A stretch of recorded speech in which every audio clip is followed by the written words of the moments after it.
할렐루야. 믿음은 우리에게 하나님의 선물이라는 말씀을 가지고 드리겠습니다.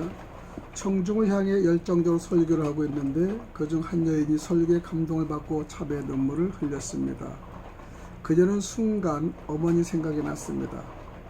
어머니와 사별하고 혼자 된 어머니와 늘 함께 살았습니다. 그러나 그녀는 가난으로 인한 궁핍이 싫었고 초라한 자신의 신세가 처량하고 지겨워 9년 전 편지 한 장 달랑 써놓고 말없이 가출했던 것입니다.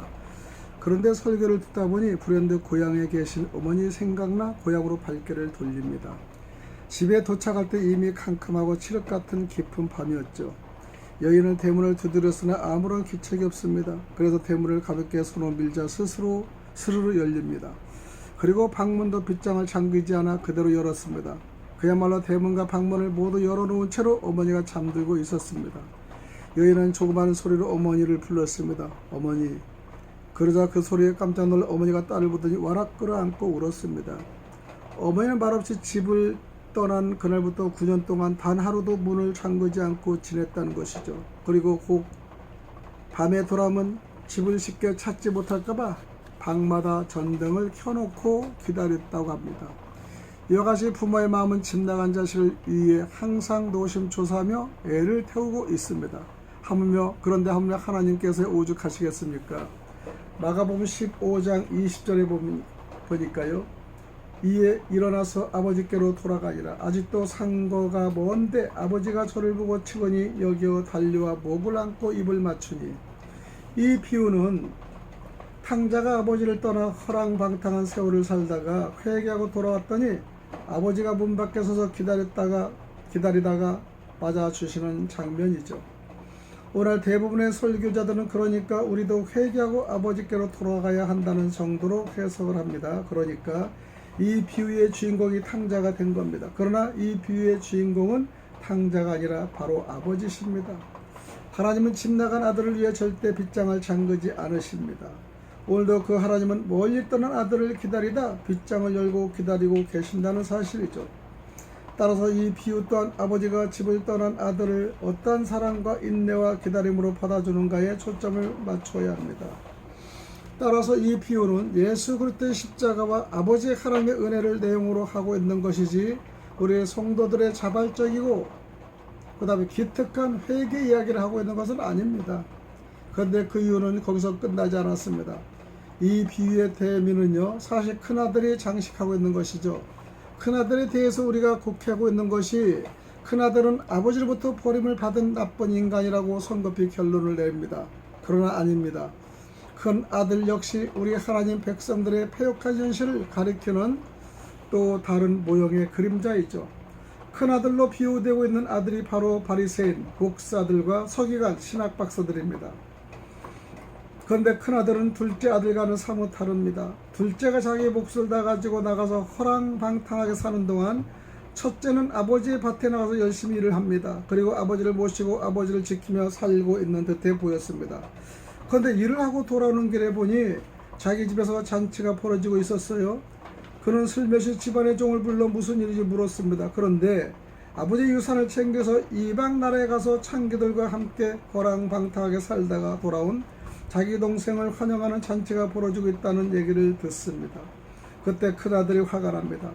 어떻게 자기처럼 성실한 사람에게 한 번도 베풀지 않는 잔치를 그 돌에 맞아 죽어도 싼 동생에게 먼저 베풀어 주냐라는 것이죠. 아버지께 노합니다.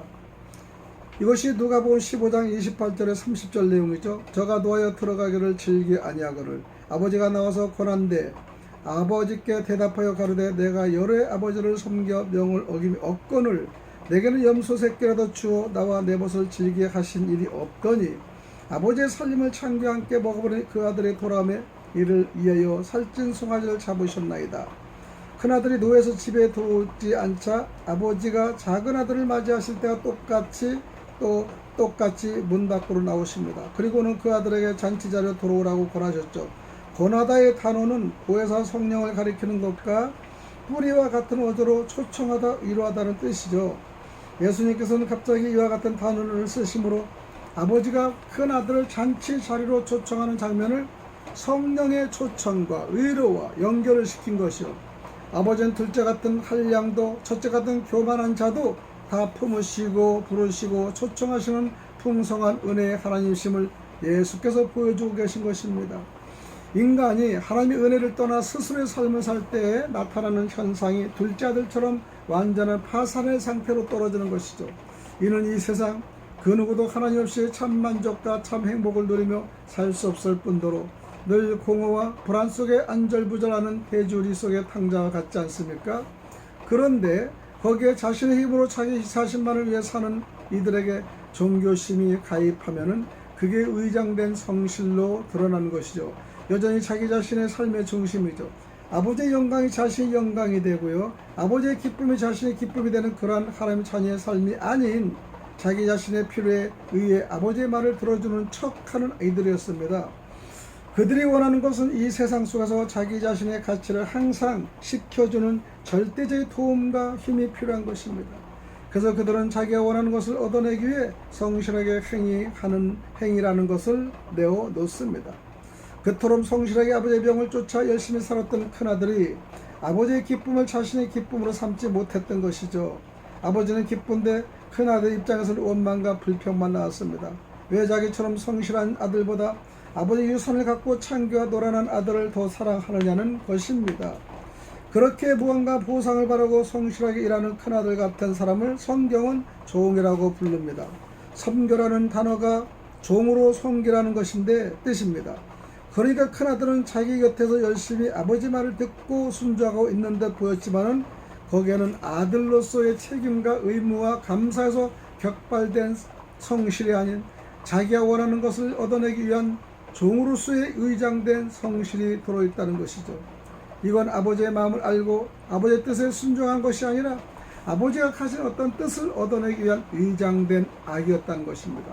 그렇다면 아버지의 마음을 알아들이지 못하고 아버지 곁을 떠나 자기 마음대로 호랑방탕에 살았던 둘째와 아버지 곁에는 있었지만 역시 아버지의 마음을 헤아리지 못하고 아버지의 기쁨에 참여하지 못함은 단지 아버지의 소유가 탐이 나서 열심을 부린 첫째와 뭐가 다를 것이겠습니까? 큰아들이 자기 동생을 한대하는 아버지께 화를 내며 저렇게 재산을 탕진한 자에게 양이 웬 말이냐고 대듭니다. 그 말은 자기도 그렇게 하고 싶었다는 말과 같지 않습니까? 큰아들은 속으로 동생이 부러웠습니다. 그러나 아버지 유산 때문에 참은 것입니다. 둘 다 돌이 맞아 죽어야 하는 탕자인 것입니다. 오히려 둘째가 훨씬 성숙한 모습을 보이고 있다는 것이죠. 둘째는 아버지 전을 아버지의 종으로 살아도 아무런 할 말이 없는 그런 자식입니다 하고 아버지를 찾아왔는데, 첫째는 저는 아버지의 큰아들입니다 하고 자신의 권리를 주장하면서 종처럼 살고 있다. 그렇다고 누가 더 낫겠습니까? 요한복음 15장 15절에 이제부터 너희를 종이라 하지 아니하르니 종은 주인이 하는 것을 알지 못함이라 너희를 친구라 했노라. 종은 주인의 마음을 헤아리지 못합니다. 그래서 아버지가 진정으로 원하는 게 무엇인지를 전혀 모르는 것이죠. 그러므로 교회는 겉으로 드러난 도덕적, 윤리적, 선한 행위가 아버지를 기쁘게 해드리지 못함을 자각해야 한다는 것입니다. 그렇게 착하게 살던 그들이 결국 마을 사람들과 가족들 앞에서 아버지를 심하게 모독했음을 간과해서는 안 됩니다.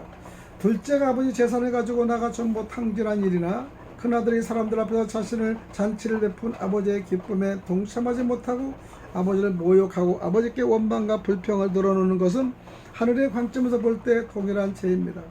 아버지는 아버지의 마음을 알고 자신이 어떤 존재인지를 알아 진심으로 아버지의 소중함을 자각하며 아버지께로 돌아오는 그런 자녀들을 기다리고 계십니다. 하나님께서는 우리에게 요구하는 딱 한 가지는 아버지의 마음을 알고 아버지만 의지하고 살아가는 그러한 믿음입니다. 우리는 하나님의 아버지 종이 아닙니다. 우리는 하나님의 자녀입니다. 즉 잃어버렸다 되찾는 하나님의 자녀들이란 말입니다. 잃어버렸다는 것은 처음엔 소유한 적이 있는 것을 전제한 것이죠. 그래야 잊어버렸다는 말이 전제됩니다. 우리는 그렇게 하나님의 백성으로 창세전에 택함받고 영원 속에서 하나님 나라 백성으로 완성된 자들이죠. 그런데 하나님께서 우리를 잠시 이방 나라로 보내신 것이죠. 왜냐하면 우리에게 잃어버린 자들의 삶이 대주리 속에서의 주염 열매 다음과 같은 다툼과 같은 처참한 삶이라는 것을 우리는 깨닫게 해서 다시는 아버지를 떠나지 않게 하시려고 아들의 방간을 모른 척 자처하신 것입니다. 그런 자들이 하나님 아버지, 저는 아버지를 떠나면 이렇게 아무것도 아닌 존재고 이렇게 처참하게 종말을 맞을 수밖에 없는 티끌 같은 존재입니다. 부디 저를 긍휼히 여겨 주옵소서라고 항복하고 돌아오는 것이 목적인 것이요, 그걸 배우는 게 신앙생활입니다. 그런데 우리는 예수님을 믿는다고 하면서도 우리 열심과 노력으로 뭔가 업적을 쌓아서 하나님 앞에 가지고 가려고 왜곡된 성실을 내어놓고 있습니다. 그것 또한 자기 중심에서 벗어나지 못한 악한 행실이죠. 우리의 삶 속에서 나오는 성실한 행위가 진짜 하나님의 우리에게 대한 감사도 나오고 있는 것인지, 아니면 하나님께 잘 보여서 뭔가 떡고물을 챙기려는 위장된 성실인지 어떻게 구별할 수 있겠습니까? 그건 우리가 행한 일을 아무도 알아주지 않았을 때 우리의 마음이 어떠한가 생각해보면 쉽게 알 수 있습니다. 남이 나를 알아주지 않으면 섭섭하고 괜히 괜한 헛수로 했다는 생각이 드는 게 작은 아들보다 더 나쁜 큰 아들입니다. 그럼에도 우리는 근사한 종교 행위나 성실한 구제나 봉사, 헌금, 건강을 해칠 만큼의 금식기도, 이런 것들을 감격하고 감탄하고 있지 않습니까? 그 모든 것이 큰아들의 모습인 종의 삶입니다. 아버지의 것으로 허랑방탕하게 창기들과 놀아나는 둘째를 오늘날 도덕과 윤리로 평가를 하면 죽일 놈입니다. 반대로 아버지를 모시고 아버지의 밑에서 아버지의 일을 도와주도록 죽도록 일한 큰아들은 오늘날 도덕과 윤리로 평가할 때 당연히 효자상에도 주의합니다. 그러나 인간이 만들어놓은 도덕과 윤리는 그 두 아들을 극명하게 대조하여 완전히 반대 평가를 내릴지 몰라도 하나님의 관점은 둘 다 죽일 놈이면서 둘 다 구원의 대상이 된다는 것이죠. 이 시점에서 우리의 삶을 뒤돌아보면 정확하게 둘째 아들과 큰아들의 삶이 적절하게 섞여 있습니다. 그렇다면 우리는 도저히 불가능한 존재들일까요? 여기서 잊지 말할 것은 이 비유의 결론이 없다는 것입니다. 누가복음 15장 31절 32절에 보니까요, 아버지가 이르되 예 너는 항상 나와 함께 있으니 내 것이다 내 것이로되 이 내 동생은 죽었다가 살았으니 내가 잃었다가 얻었기 때문에 얻었기로 우리가 즐거워하고 기뻐하는 것이 마땅하다 하니라. 큰아들이 아버지 베풀어 놓은 잔치에 들어갔는지 안 들어가는지 아무도 모릅니다. 그러나 그 비유의 결론이 우리에게 넘겨지고 있다는 것이죠. 누가복음 15장에는 전체가 잃었다가 찾아간 존재들의 이야기입니다. 그런데 결론에서 큰아들만 벌어진다면 이야기에 일관성이 없지 않습니까? 게다가 아버지는 성의 초청을 연상시키는 단어를 써서 큰아들을 잔치로 초청하고 있었습니다. 마지막으로 가장 큰아들이 하나님의 잔치로 초청을 받고 있는 모습이죠. 결국 큰아들도 하나님의 은혜와 열심 앞에서 하나님의 잔치집으로 돌아올 수밖에 없는 자라는 것을 예수님이 보여주고 계신 겁니다. 하나님은 그런 분이십니다. 이 비유의 청자들은요, 전부 사마리아 세리들, 창기들, 죄인들, 예수님의 제자들, 유대인, 바리새인들, 서기관들, 그들 모두는 아버지를 버리고 뛰쳐나간 둘째 아들이고 아버지에게 노하여 자기 동생을 당신의 아들이라 부르며 자기에게 보상해 주지 않는 아버지 원망하는 큰 아들일 것입니다. 그런데 우리를 모두에게 은혜의 구원의 길이 열려 있다는 것이죠. 에베소 2장 8절입니다. 너희가 그 은혜를 인하여 믿음으로 말미암아 구원을 얻었나니 이것이 너희에게서 난 것이 아니요 하나님의 선물이라. 이와 같이 하나님의 사랑과 은혜는 공짜로 선물로 주시는 그만큼 큰 겁니다. 그런데 그런 큰 은혜 앞에서 지금 누가 누구를 가리켜 죄인이라고 합니까? 창녀라고 부릅니까? 세리라고 얕부는 것입니까? 우리의 성숙이나 우리의 믿음 안에서 나오는 모든 선한 행위 전부는 하나님의 은혜의 선물이라는 사실을 우리는 깨달아야 되겠습니다. 할렐루야. 여기까지 하겠습니다.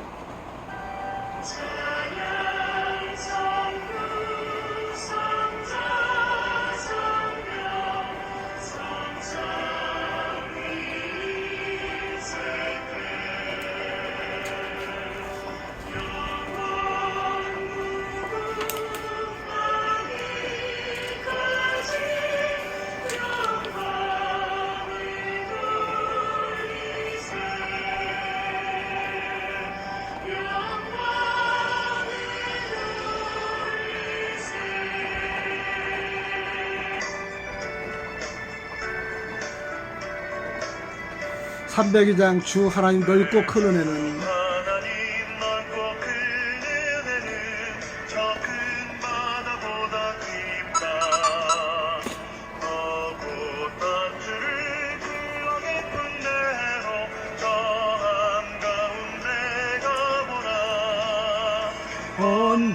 언덕을 떠나서 창포의 백비워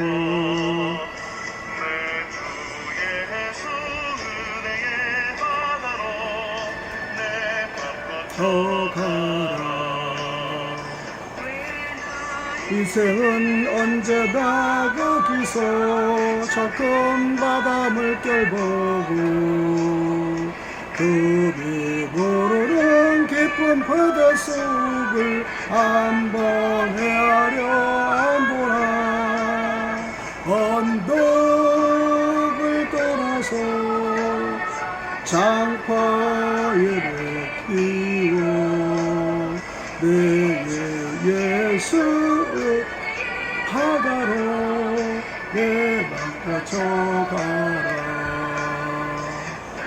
눈 사람의 얕은 물가에서 저 큰 바다 가려다가 잘싹거리는 작은 파도 보고 왜만 아까요 곳간에 언덕을 떠나서 장파의 백비워 내 주 예수 은혜의 바다로 내 맘 꽂혀가라. 할렐루야.